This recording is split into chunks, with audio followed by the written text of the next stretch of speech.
Sabbath number 26, Torah portion reading, Shemini, which means eighth in the Hebrew. From the priestly order, division 12, Yakim.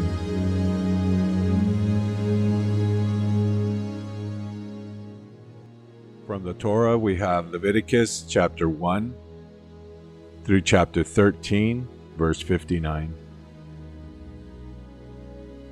Now it happened on the 8th day that Moses called Aaron and his sons and the elders of Israel, and he said to Aaron, "Take for yourself a calf, a bull, for a sin offering, and a ram for a burnt offering, both without blemish, and bring them near before Yahweh. Then to the sons of Israel you shall speak, saying, Take a male goat for a sin offering, and a calf and a lamb, both 1 year old, without blemish, for a burnt offering, and an ox and a ram for peace offerings, to sacrifice before Yahweh, and a grain offering mixed with oil, for today Yahweh will appear to you." So they took what Moses had commanded to the front of the tent of meeting, and the whole congregation came near and stood before Yahweh. And Moses said, "This is the thing which Yahweh has commanded you to do, that the glory of Yahweh may appear to you." Moses then said to Aaron, "Come near to the altar and offer your sin offering and your burnt offering, that you may make atonement for yourself and for the people. Then offer the offering for the people, that you may make atonement for them, just as Yahweh has commanded." So Aaron came near to the altar and slaughtered the calf of the sin offering which was for himself. Then Aaron's sons brought the blood near to him, and he dipped his finger in the blood and put some on the horns of the altar and poured out the rest of the blood at the base of the altar. The fat and the kidneys and the lobe of the liver of the sin offering he then offered up in smoke on the altar, just as Yahweh had commanded Moses. The flesh and the skin, however, he burned with fire outside the camp. Then he slaughtered the burnt offering, and Aaron's sons handed the blood to him, and he splashed it around on the altar. And they handed the burnt offering to him in pieces, with the head, and he offered them up in smoke on the altar. He also washed the entrails and the legs, and offered them up in smoke with the burnt offering on the altar. Then he brought near the people's offering, and took the goat of the sin offering which was for the people, and slaughtered it, and offered it for sin, like the first. He also brought near the burnt offering, and offered it according to the legal judgment. Next he brought near the grain offering, and filled his hand with some of it, and offered it up in smoke on the altar, besides the burnt offering of the morning. Then he slaughtered the ox and the ram, the sacrifice of peace offerings which was for the people, and Aaron's sons handed the blood to him, and he splashed it around on the altar. As for the portions of fat from the ox and from the ram, the fat tail and the fat covering and the kidneys and the lobe of the liver, they now placed the portions of fat on the breasts, and he offered them up in smoke on the altar. But the breasts and the right thigh Aaron waved as a wave offering before Yahweh, just as Moses had commanded. Then Aaron lifted up his hands toward the people and blessed them, and he stepped down after offering the sin offering and the burnt offering and the peace offerings. And Moses and Aaron went into the tent of meeting. Then they came out and blessed the people. And the glory of Yahweh appeared to all the people. Then fire came out from before Yahweh and consumed the burnt offering and the portions of fat on the altar. And all the people saw it and shouted and fell on their faces. Then Nadab and Abihu, the sons of Aaron, took their respective fire pans and put fire in them. Then they placed incense on it and offered strange fire before Yahweh, which he had not commanded them. And fire came out from the presence of Yahweh and consumed them, and they died before Yahweh. Then Moses said to Aaron, "It is what Yahweh spoke, saying, By those who come near me I will be treated as holy, and before all the people I will be glorified." So Aaron kept silent. Then Moses called to Mishael and Elzaphan, the sons of Aaron's uncle Uzziel, and said to them, "Come near, carry your relatives away from the front of the sanctuary to the outside of the camp." So they came near and carried them still in their tunics to the outside of the camp, as Moses had said. Then Moses said to Aaron and to his sons Eleazar and Ithamar, "Do not uncover your heads nor tear your clothes, so that you will not die and that he will not become wrathful against all the congregation. But your relatives, the whole house of Israel, shall weep over the burning which Yahweh has brought about. You shall not even go out from the doorway of the tent of meeting, lest you die, for the anointing oil of Yahweh is upon you." So they did according to the word of Moses. Yahweh then spoke to Aaron, saying, Do not drink wine or strong drink, neither you nor your sons with you, when you come into the tent of meeting, so that you will not die. It is a perpetual statute throughout your generations, and so as to separate between the holy and the profane, and between the unclean and the clean, and so as to instruct the sons of Israel in all the statutes which Yahweh has spoken to them through Moses. Then Moses spoke to Aaron and to his remaining sons, Eleazar and Ithamar, Take the remaining grain offering from the offerings to Yahweh by fire and eat it unleavened beside the altar, for it is most holy. And you shall eat it in a holy place, because it is a statute for you and a statute for your sons taken out of the offerings of Yahweh by fire, for thus I have been commanded. The breast of the wave offering, however, and the thigh of the contribution offering, you may eat in a clean place, you and your sons and your daughters with you, for they have been given as a statute for you and a statute for your sons taken out of the sacrifices of the peace offerings of the sons of Israel. The thigh contributed by raising up, and the breast offered by waving, they shall bring along with the offerings by fire of the portions of fat, to wave as a wave offering before Yahweh, so it shall be a perpetual statute for you and your sons with you, just as Yahweh has commanded. But Moses searched carefully for the goat of the sin offering, and behold, it had been burned up. So he was angry with Aaron's remaining sons Eleazar and Ithamar, saying, Why did you not eat the sin offering at the holy place? For it is most holy, and he gave it to you to bear away the guilt of the congregation, to make atonement for them before Yahweh. Behold, since its blood had not been brought inside, into the sanctuary, you should certainly have eaten it in the sanctuary, just as I commanded. But Aaron spoke to Moses, Behold, this very day they brought near their sin offering and their burnt offering before Yahweh. Then things like these happened to me. So if I had eaten a sin offering today, would it have been good in the sight of Yahweh? So Moses heard this, and it was good in his sight. Yahweh spoke again to Moses and to Aaron, saying to them, Speak to the sons of Israel, saying, These are the creatures which you may eat from all the animals that are on the earth. Whatever divides a hoof, thus making split hoofs, and chews the cud, among the animals, that you may eat. Nevertheless, you shall not eat of these, among those which chew the cud, or among those which divide the hoof, the camel, for though it chews cud, it does not divide the hoof, it is unclean to you. Likewise, the shafan, for though it chews cud, it does not divide the hoof, it is unclean to you. The rabbit also, for though it chews cud, it does not divide the hoof, it is unclean to you. And the pig, for though it divides the hoof, thus making a split hoof, it does not chew cud, it is unclean to you. You shall not eat of their flesh, and you shall not touch their carcasses, they are unclean to you. These you may eat, whatever is in the water, all that have fins and scales, those in the water, in the seas, or in the rivers, you may eat. But whatever is in the seas and in the rivers that does not have fins and scales among all the swarming life of the water, and among all the living creatures that are in the water, they are detestable things to you, and they shall be detestable to you. You may not eat of their flesh, and their carcasses you shall detest. Whatever in the water does not have fins and scales is detestable to you.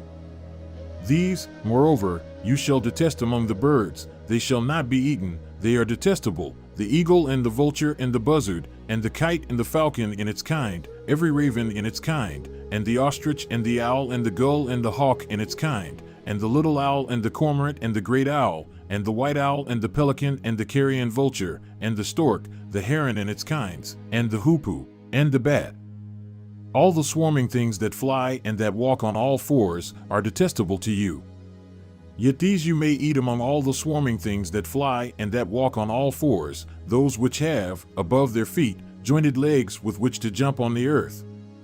These of them you may eat, the locust in its kinds, and the devastating locust in its kinds, and the cricket in its kinds, and the grasshopper in its kinds. But all other swarming things that fly and that are four-footed are detestable to you.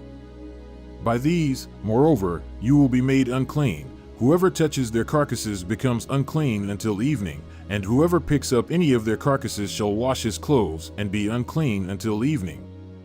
Concerning all the animals which divide the hoof, but do not make a split hoof, or which do not chew cud, they are unclean to you. Whoever touches them becomes unclean. Also whatever walks on its paws, among all the creatures that walk on all fours, are unclean to you. Whoever touches their carcasses becomes unclean until evening, and the one who picks up their carcasses shall wash his clothes and be unclean until evening. They are unclean to you. Now these are to you the unclean among the swarming things which swarm on the earth, the mole and the mouse and the great lizard and its kinds, and the gecko and the crocodile and the lizard and the sand reptile and the chameleon. These are to you the unclean among all the swarming things. Whoever touches them when they are dead becomes unclean until evening.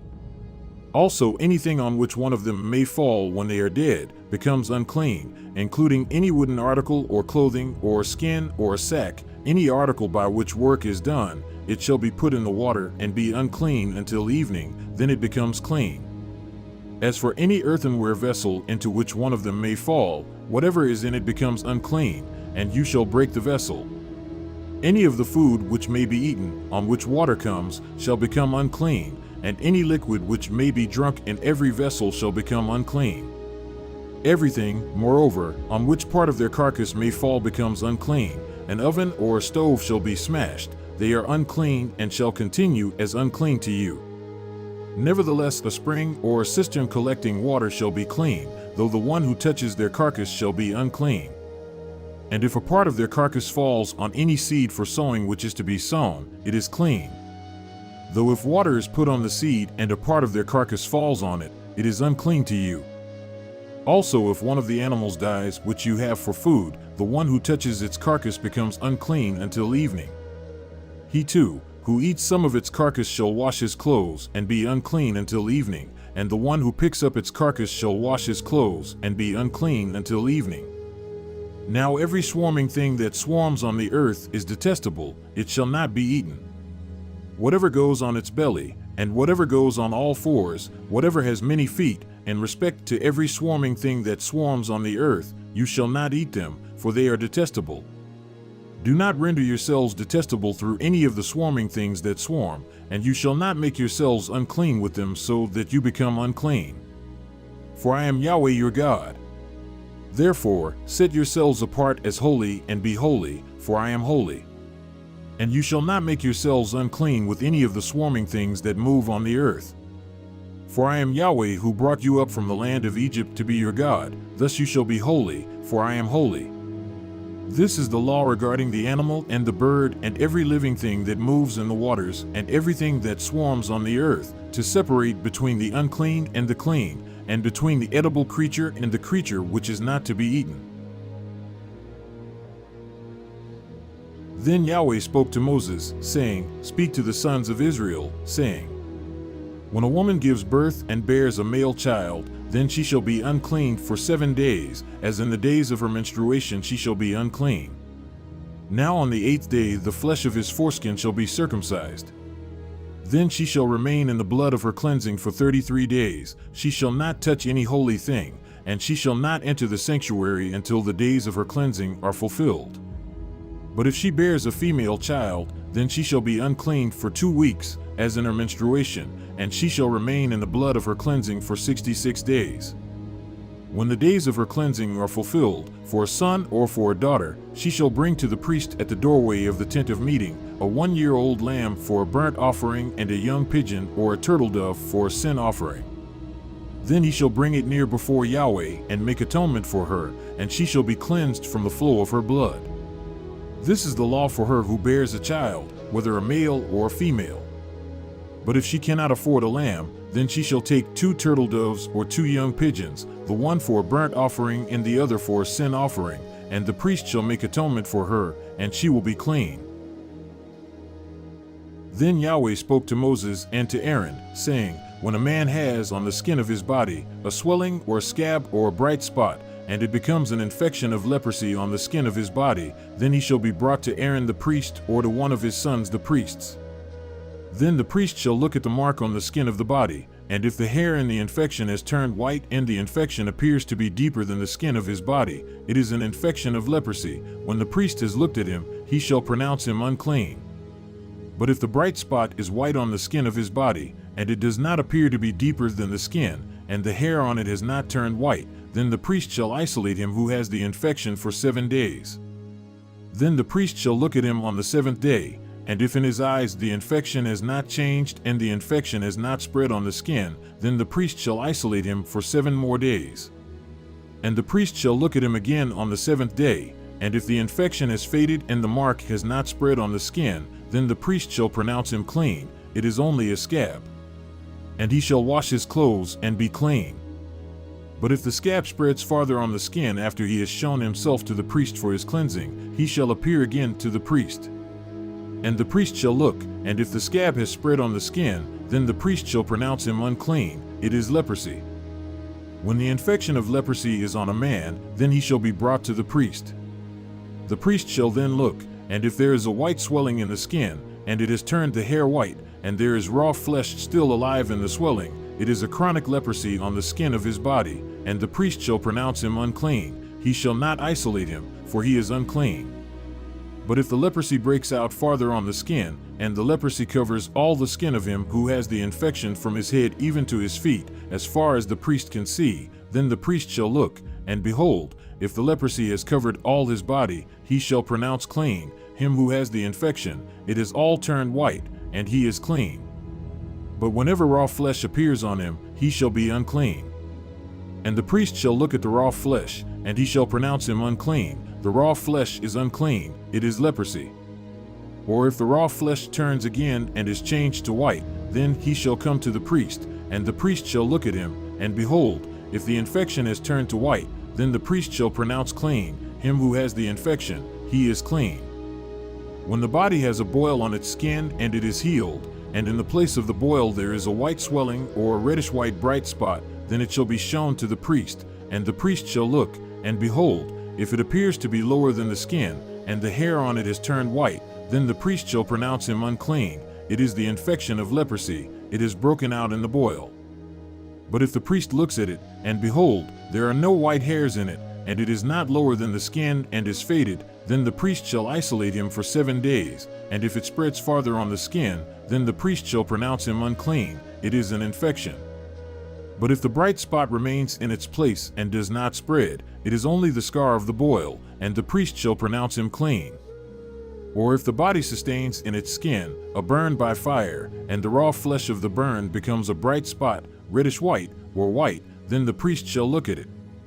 And if the hair in the bright spot has turned white and it appears to be deeper than the skin, it is leprosy. It is broken out in the burn. Therefore, the priest shall pronounce him unclean. It is an infection of leprosy. But if the priest looks at it, and behold, there is no white hair in the bright spot, and it is no deeper than the skin but is faded, then the priest shall isolate him for 7 days, and the priest shall look at him on the 7th day.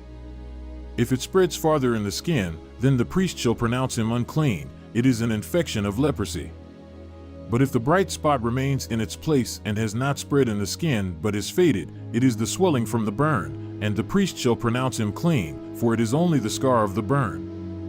Now if a man or woman has an infection on the head or on the beard, then the priest shall look at the infection, and if it appears to be deeper than the skin, and there is thin yellowish hair in it, then the priest shall pronounce him unclean. It is a scale. It is leprosy of the head or of the beard. But if the priest looks at the infection of the scale, and behold, it appears to be no deeper than the skin, and there is no black hair in it, then the priest shall isolate the person with the scaly infection for 7 days. Now on the 7th day the priest shall look at the infection, and if the scale has not spread, and there is no yellowish hair in it, and the appearance of the scale is no deeper than the skin, then he shall shave himself, but he shall not shave the scale, and the priest shall isolate the person with the scale 7 more days.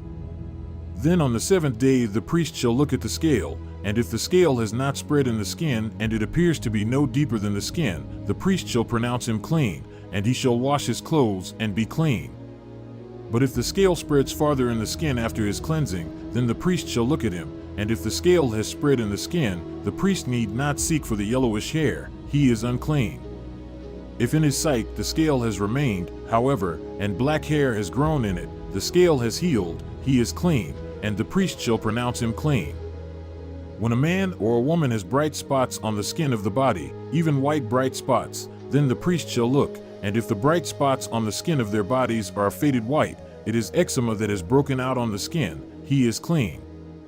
Now if a man loses the hair of his head, he is bald, he is clean.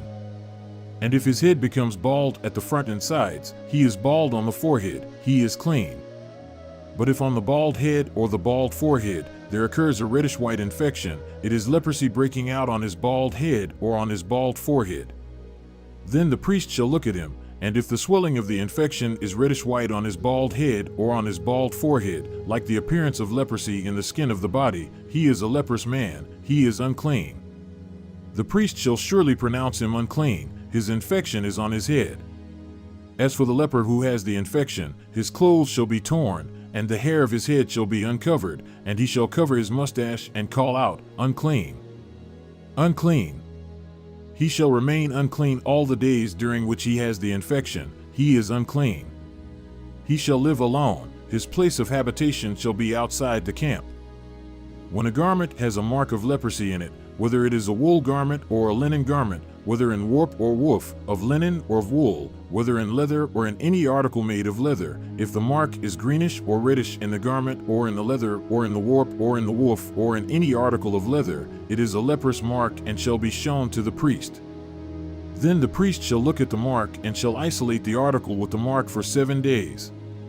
He shall then look at the mark on the 7th day. If the mark has spread in the garment, whether in the warp or in the woof or in the leather, whatever the purpose for which the leather is used, the mark is a leprous malignancy, it is unclean. So he shall burn the garment, whether the warp or the woof, in wool or in linen, or any article of leather in which the mark occurs, for it is a leprous malignancy, it shall be burned in the fire. But if the priest shall look, and indeed the mark has not spread in the garment, either in the warp or in the woof or in any article of leather, then the priest shall command him to wash the thing in which the mark occurs, and he shall isolate it for 7 more days. After the article with the mark has been washed, the priest shall again look, and if the mark has not changed its appearance, even though the mark has not spread, it is unclean, you shall burn it in the fire, whether an eating away has produced bareness on the top or on the front of it. Then if the priest looks, and if the mark has faded after it has been washed, then he shall tear it out of the garment or out of the leather, whether from the warp or from the woof, and if it appears again in the garment, whether in the warp or in the woof or in any article of leather, it is an outbreak, you shall burn the article with the mark in the fire. Now the garment, whether the warp or the woof or any article of leather from which the mark has departed when you washed it, shall then be washed a second time and will be clean. This is the law for the mark of leprosy in a garment of wool or linen, whether in the warp or in the woof or in any article of leather, for pronouncing it clean or unclean. From the prophets, we have 2 Samuel, chapter 6, verse 1, through chapter 7, verse 17. The ark is brought to Jerusalem. Then David again gathered all the chosen men of Israel, 30,000. And David arose and went with all the people who were with him from Baal-Judah, to bring up from there the ark of Elohim, which is called by the name, the very name of Yahweh of hosts, who is enthroned above the cherubim. And they drove the ark of Elohim on a new cart, that they might bring it from the house of Abinadab, which was on the hill, and Uzzah and Ahio, the sons of Abinadab, were leading the new cart. So they brought it with the ark of Elohim from the house of Abinadab, which was on the hill, and Ahio was walking ahead of the ark. Now David and all the house of Israel were celebrating before Yahweh with all kinds of instruments made of fir wood, and with lyres, harps, tambourines, castanets, and cymbals. Then they came to the threshing floor of Nacon, and Uzzah reached out toward the ark of Elohim, and took hold of it, because the oxen nearly upset it. And the anger of Yahweh burned against Uzzah, and Elohim struck him down there for his irreverence, and he died there by the ark of Elohim. And David became angry because of Yahweh's breaking out against Uzzah. And that place is called Perez Uzzah to this day. So David was afraid of Yahweh that day, and he said, "How can the ark of Yahweh come to me?" And David was unwilling to move the ark of Yahweh into the city of David with him.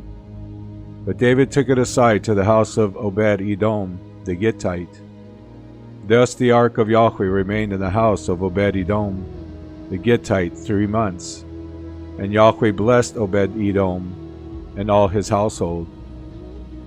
Then it was told to King David, saying, Yahweh has blessed the house of Obed-Edom and all that belongs to him, on account of the ark of Elohim.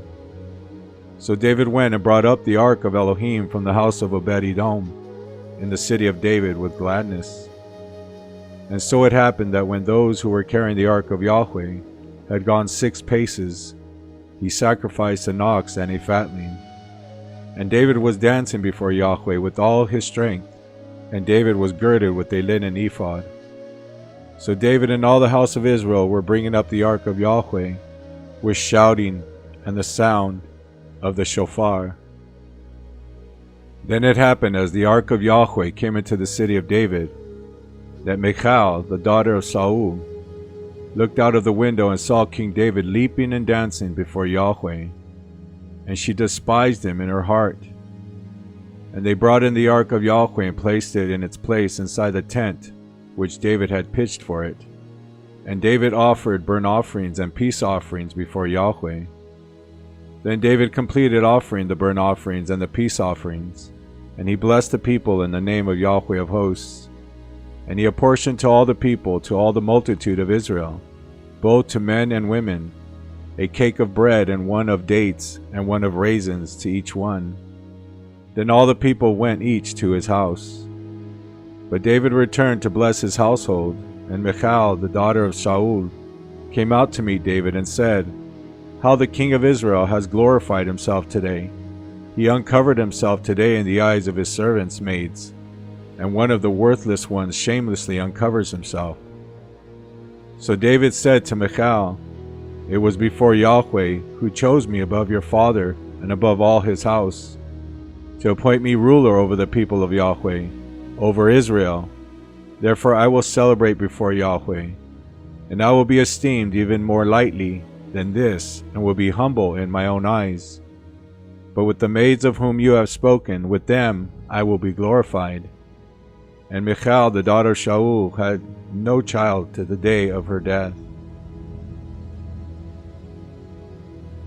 Now it happened, when the king inhabited his house, and Yahweh had given him rest on every side from all his enemies, that the king said to Nathan the prophet, See now, I inhabit a house of cedar, but the ark of Elohim inhabits tent curtains. So Nathan said to the king, Go, do all that is in your heart, for Yahweh is with you. Now it happened in the same night that the word of Yahweh came to Nathan, saying, Go and say to my servant David, Thus says Yahweh, Are you the one who would build me a house to inhabit? For I have not inhabited a house since the day I brought up the sons of Israel from Egypt, even to this day. But I have been going about in a tent, even in a tabernacle. Wherever I have gone about with all the sons of Israel, did I speak a word with one of the tribes of Israel, which I commanded to shepherd my people Israel, saying, Why have you not built me a house of cedar? So now, thus you shall say to my servant David, Thus says Yahweh of hosts, I myself took you from the pasture, from following the sheep, to be ruler over my people Israel. And I have been with you wherever you have gone, and have cut off all your enemies before you. And I will make you a great name, like the name of the great men who are on the earth. And I will appoint a place for my people Israel, and will plant them, that they may dwell in their own place and not be disturbed again.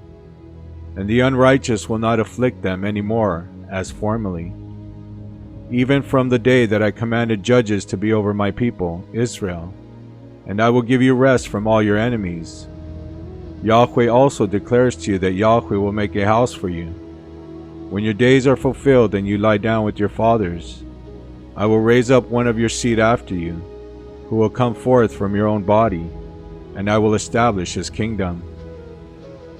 He shall build a house for my name, and I will establish the throne of his kingdom forever. I will be a father to him, and he will be a son to me. When he commits iniquity, I will reprove him with the rod of men and the strikes from the sons of men. But my loving kindness shall not be removed from him, as I removed it from Shaul, whom I removed from before you. And your house and your kingdom shall endure before me forever. Your throne shall be established forever. According to all these words and according to all this vision, so Nathan spoke to David. From the Renewed Covenant, we have the book of Revelation, chapter 4, verses 1 through 8.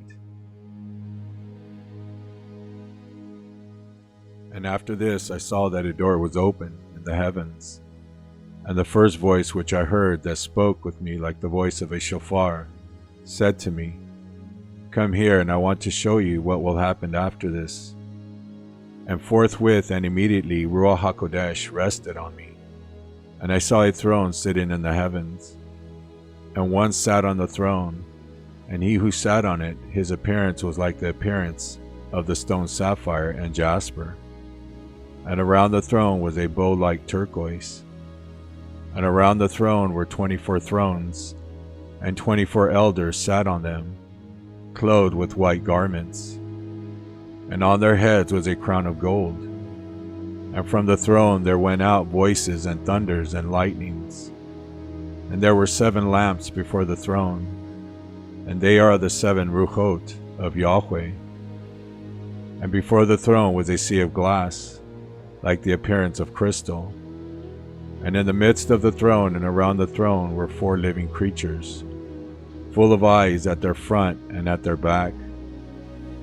And the first living creature was like the appearance of a lion, and the second like an ox, and the third like a man, and the fourth like an eagle. And each one had 6 wings also from the inside. They were filled with eyes. And they do not have rest, day or night, but say continually, Kadosh, Kadosh, Kadosh, is Yahweh Tezvaot, the mighty, who was and is and will be.